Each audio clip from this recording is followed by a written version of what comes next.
Hey everyone, quick video today. I just want to talk about Ethan Van Sciver and how the man is your blueprint for success in comics and in life. This week, we finally see the proofs for Cyberfrog Blood Honey. Let's take a look at Ethan's example to make a successful business out of anything.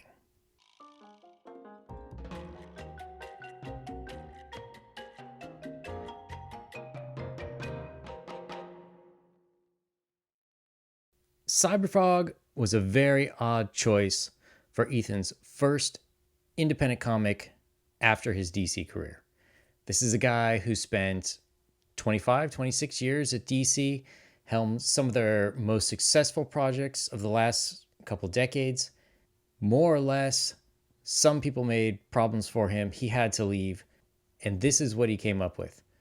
Now, I have to say, Cyberfrog is very non-intuitive because it takes all the worst things of the 90s and puts them together in one amalgamated form.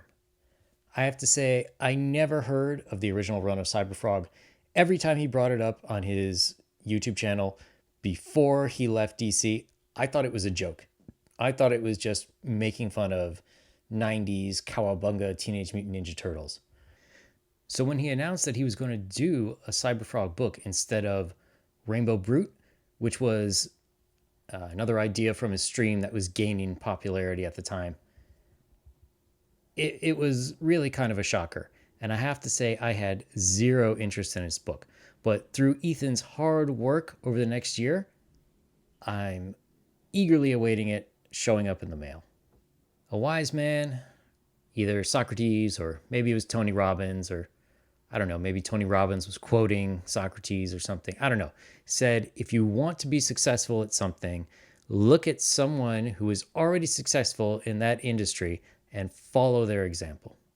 A lot of people out there want to make their own comic books, but even more than that, a lot of people want to be small business owners. So if we can follow these simple, although sort of hard to do steps that Ethan had to do to sell his book, you too can succeed. Step number 1, hard work pays for all. Now, Ethan did have the luxury of a little bit of help when he got his YouTube channel started. He got shout outs from your boy Zach over at Comics Matter, and a few thousand people went over and signed up right away. Huge, right? It's not like starting from scratch, but nowhere near the, 130, 150, whatever he's at today.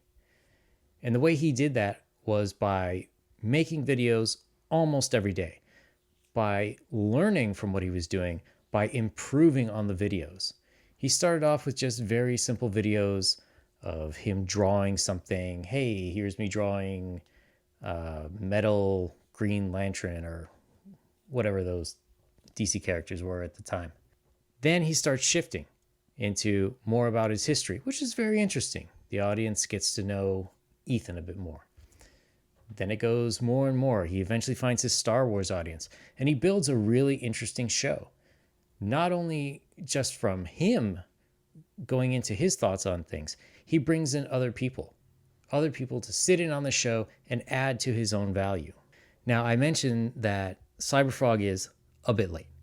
It's, 6-8 months late, something like that. Well, nobody was really upset. The only people who were upset, or said they were upset, weren't actually going to buy the book anyways. Why weren't people upset?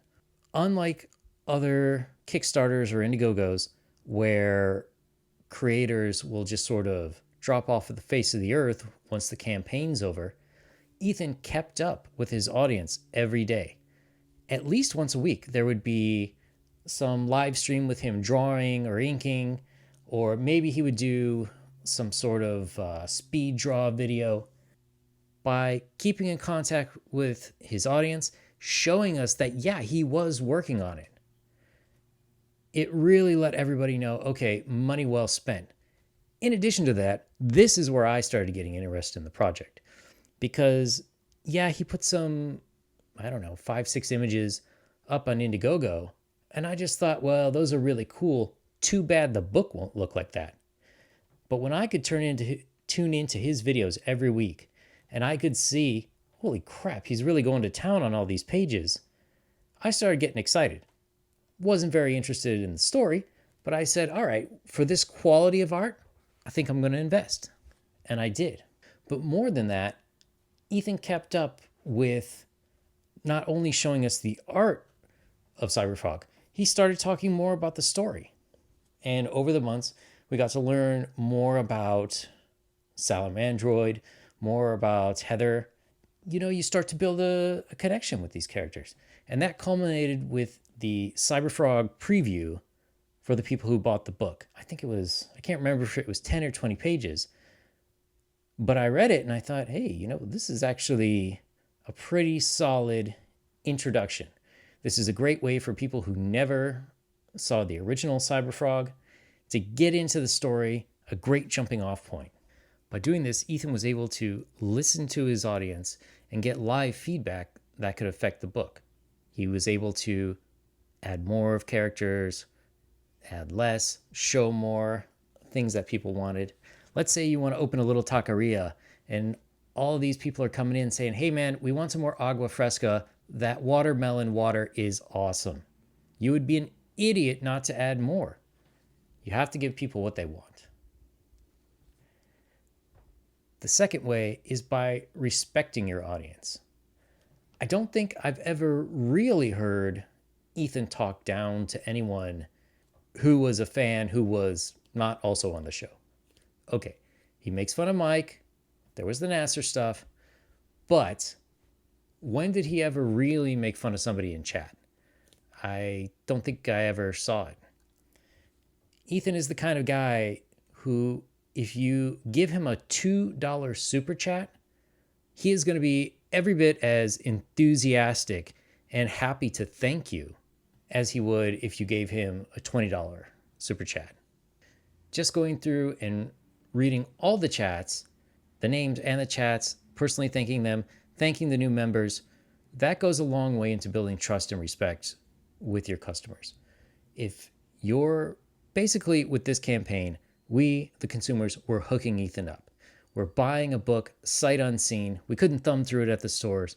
We didn't know what the level of quality would be, but we had faith. And he shows appreciation to us for trusting him with our money. The last part is to stand up for your beliefs. Okay, this doesn't mean you get up and you go shouting at the top of your lungs, socks with sandals are awesome. No. What it means is you keep your head down, you keep doing what you know to be correct. Starting a new business is tough.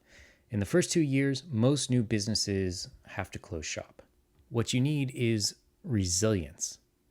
You're not always going to have as many customers as you need. You're not always going to have the amount of income that you need, but you do have yourself. You have to dig deep and you have to make wise choices and continue on. No matter how much people tell you to stop, even if it takes you a lot longer than you anticipated, you can keep going.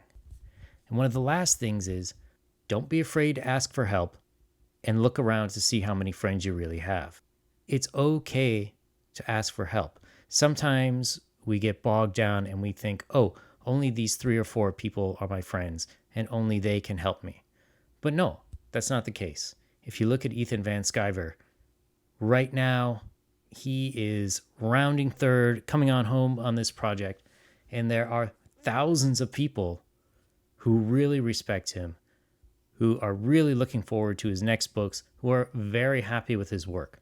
So even if he has a few detractors, a few naysayers who want to gunk up the works for him, it doesn't matter because the people who really matter are still there.